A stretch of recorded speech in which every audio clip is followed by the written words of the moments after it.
Jangan lupa subscribe di YouTube channel Metro TV News dan juga nyalakan notifikasinya.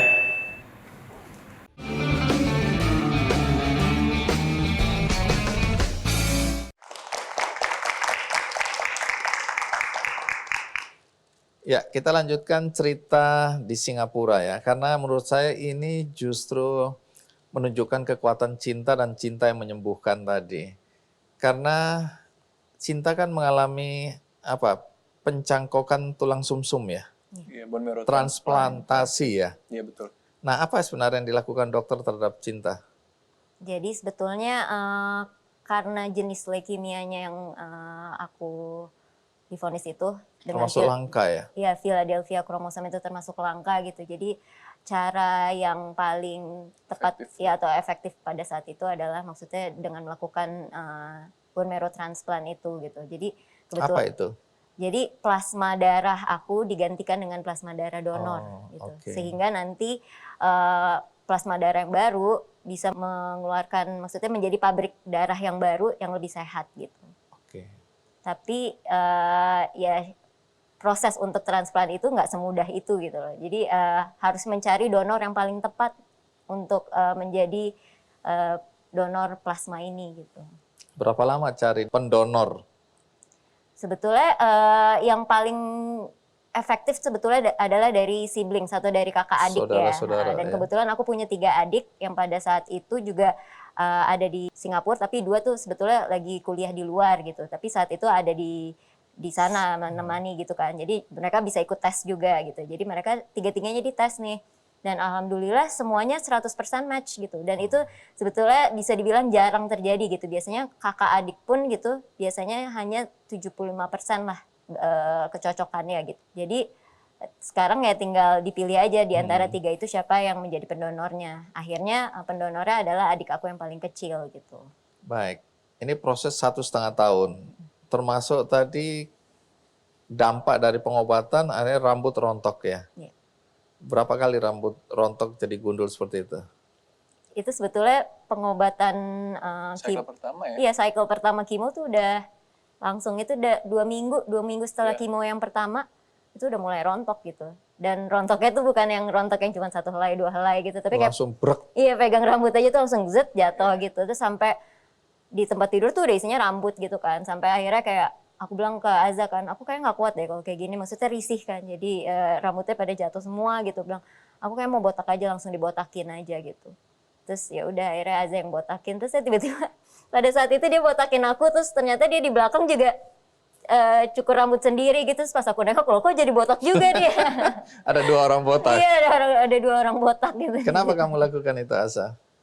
Ya nggak apa-apa, saya juga pengen nemenin cinta aja sih. Karena saya tahu kan bahwa emang rambut itu adalah salah satu yang paling penting buat perempuan gitu. Rambut adalah mahkota katanya. Betul. Nah, Jadi, ini 2 orang botak ini ya. Kalau aku datang di situ kena foto juga 3 orang botak. Katanya. Dan nggak cuma Aza sih yang botakin, papa Papa juga. bapak. Oh, kakak semua juga semuanya. ikutan. Oh, Sampai nanti- teman-teman juga ada yang ikutan botak juga. Coba cari fotonya tuh. Yang botak semua. Terus masukkan fotoku di situ. Iya. Nah, kemudian kalau sekarang ditanya bagaimana kesehatan cinta? Alhamdulillah semuanya berjalan, progresnya sangat baik gitu. Tidak seperti yang kita takuti sebelumnya gitu. Yang awal-awal kan takut ya, sering ngeliat gitu film-film atau kayak liputan tentang bagaimana orang menghadapi kanker itu sendiri gitu. Ternyata pas dijalanin, ya memang ada efek-efek itu gitu ya, mual-mual, muntah-muntah, yang rambut rontok, semuanya itu ada gitu. Tapi ternyata pas dijalanin, itu tadi mungkin ada support dari Aza, dari keluarga, semuanya tuh kayak terasa cepat aja semuanya gitu. Dan sebetulnya yang paling berat itu tuh bukan saat kimonya gitu. Pas yang paling berat itu adalah pas proses untuk bone marrow transplantnya itu gitu. Karena sebelum di bone marrow transplant itu kan akan dimasukkan si plasma barunya. Jadi tubuh kita memang harus di reset dari nol lagi gitu kan, dengan menggunakan kimo yang dosisnya tuh jauh lebih tinggi dan radiasi seluruh badan gitu. Jadi pada saat itu aku juga diisolasi di ruangan yang sangat khusus. Jadi hanya ada aku gitu dalam sebulan itu ada di situ, dan sampai imunitas, bisa dibilang imunitas aku tuh di set ke 0 gitu. Jadi 0. benar-benar nggak ada imunitas sama sekali. Steril. Steril. Di dalam tubuh aku juga. Jadi semuanya di nolin gitu. Jadi rasanya juga antara inget dan enggak gitu lah. Ngawang-ngawang, diare sebulan penuh yang Cuci semua itu dicuci ya. semuanya. Nggak ada makanan, diinfus. Diinfus dan karena diare itu tadi jadi kayak liquid diet aja gitu. Pakai Air air kaldu. kaldu gitu. 1 bulan. 1 bulan di situ. Itu yang paling berat. Iya, sampai menunggu si darah atau plasma pendonornya itu tumbuh di badan aku gitu. Itu waktunya ya sekitar sebulan itu gitu. Baik, ini kan tadi nggak enak sebenarnya nanyanya, tapi dokter mengatakan kemungkinan ya cinta nggak bisa punya anak. Seberapa besar kemungkinan itu menurut dokter? Kojing jawab ya. Jadi memang by statistically itu memang dokter ngeluarin data lah ya untuk pasien yang sudah dilakukan high dose kemoterapi dan full body radiation lalu melakukan cangkok sumsum tulang belakang itu memang ada angkanya sekitar 2% untuk chance untuk bisa kembali pulih kondisi rahimnya yang suasananya bisa dilakukan pembuahan untuk hamil lagi dan melahirkan seperti itu. Ada chance seperti itu. Sebenarnya itu yang ngebuat cinta juga, itu salah satu titik terendahnya cinta sih, saya tahu sih sebenarnya itu salah satu titik terendah cinta, lagi-lagi pun bukan karena dia mengalami hal tersebut, tapi karena dia mikirin saya gitu. Dia mikir kayak, kamu gimana nih, nggak apa-apa nggak kayak gini-gini gitu. Dan sebenarnya OB/GYN juga sempat masuk sebelumnya ke kami untuk konsultasi, kita sebenarnya bisa preserve dari tisu dari ovariumnya cinta, bisa di-preserve nanti pada saat udah selesai cinta, udah fit setelah mengalami bone marrow transplant, udah pulih, itu bisa diimplant lagi kepada rahimnya cinta dan itu nanti egg-nya bakal nunggu. Tapi untuk case leukemia ini itu nambah chance untuk bisa sebagai media leukemia itu bisa relapse. Dan balik lagi dan itu bukan jadi ini pilihan ini ya.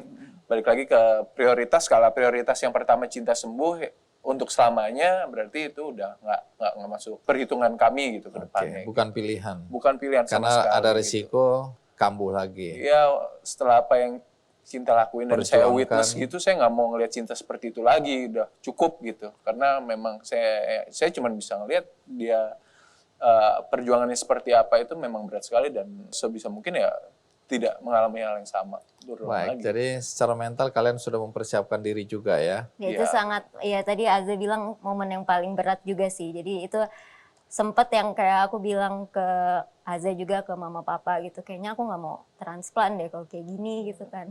Karena emang dari dulu tujuan aku ya pengen gitu punya keluarga gitu, bisa punya anak gitu kan.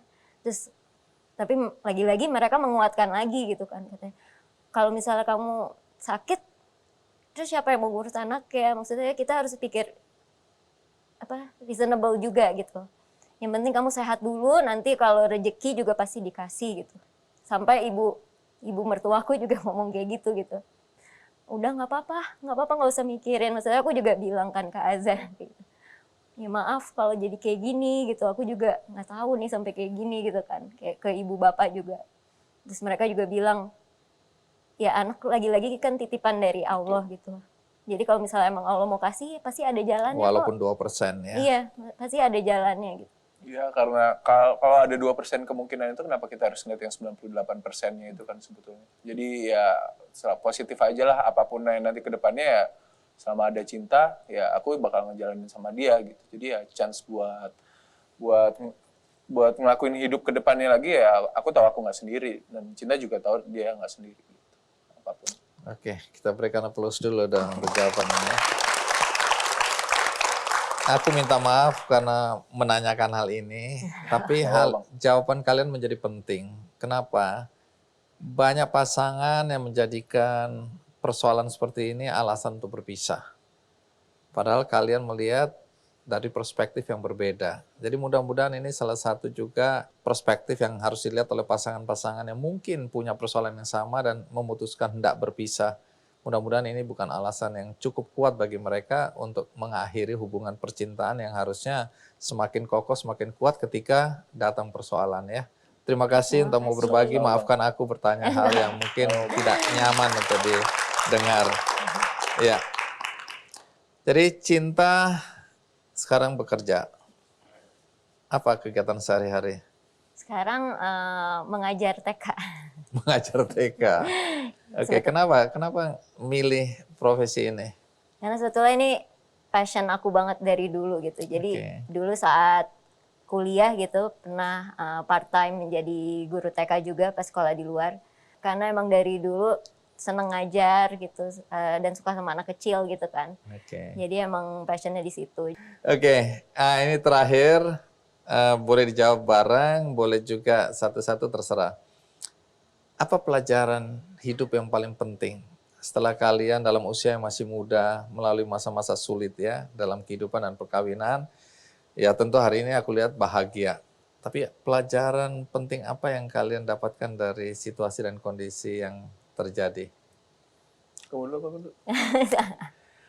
Paling penting ya pada akhirnya mau bagaimanapun terpuruknya saya sama Cinta sih, yang paling selalu ada di sisi kita ya keluarga gitu sih. Jadi support system yang terbaik dan environment yang paling sehat sih sebetulnya ya alhamdulillah ya keluarga selalu ada buat kami. Jadi kalau ada support system yang kuat, maka kalian juga menjadi kuat ya. Betul. Itu penting berarti ya, penting keluarga. Sekali. Keluarga penting sekali. Keluarga penting sekali. Oke. Kalau Cinta sendiri, apa pelajaran yang bisa kita petik? Pelajarannya sih dari the whole journey yang pernah kita alami gitu ya. Yang paling penting adalah selalu ada gitu. Jadi kita sebagai pasangan, sebagai keluarga itu tadi selalu present, harus ada di sisi dalam keadaan apapun gitu. Jadi sakit atau nggak sakit, sehat gitu, dalam suka dan duka gitu. Selalu menjadi pendengar yang baik dan itu selalu ada mensupport kita gitu. Jadi selalu ada yang saling menguatkan ya. Baik, terima kasih Asha, terima kasih juga Cinta ya sudah berbagi cerita di sini. Dan hari ini saya ingin menyampaikan kabar baik, penggalangan dana untuk membantu saudara-saudara kita, hasilnya sudah mengubah kehidupan mereka. Bagaimana ceritanya? Kita saksikan tayangan berikut ini.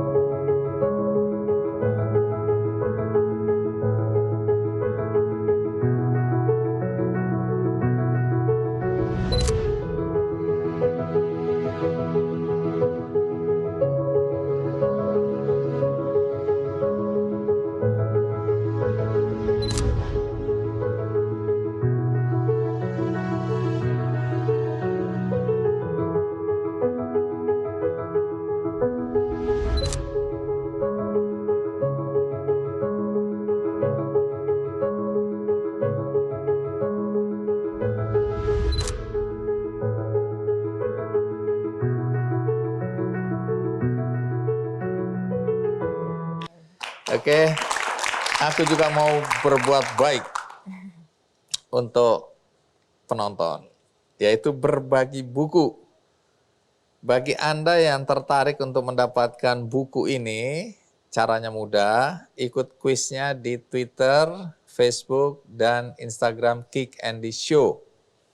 Dan bagi Anda yang tadi menonton acara ini dari tengah-tengah, tidak dari awal, juga jangan khawatir, karena Anda bisa menyaksikan topik ini dari awal di tayangan ulangnya di metrotvnews.com. Dan ada cuplikannya di channel YouTube Kick Andy Show. Akhirnya semoga episode kali ini memberikan energi positif bagi kita semua. Sampai jumpa.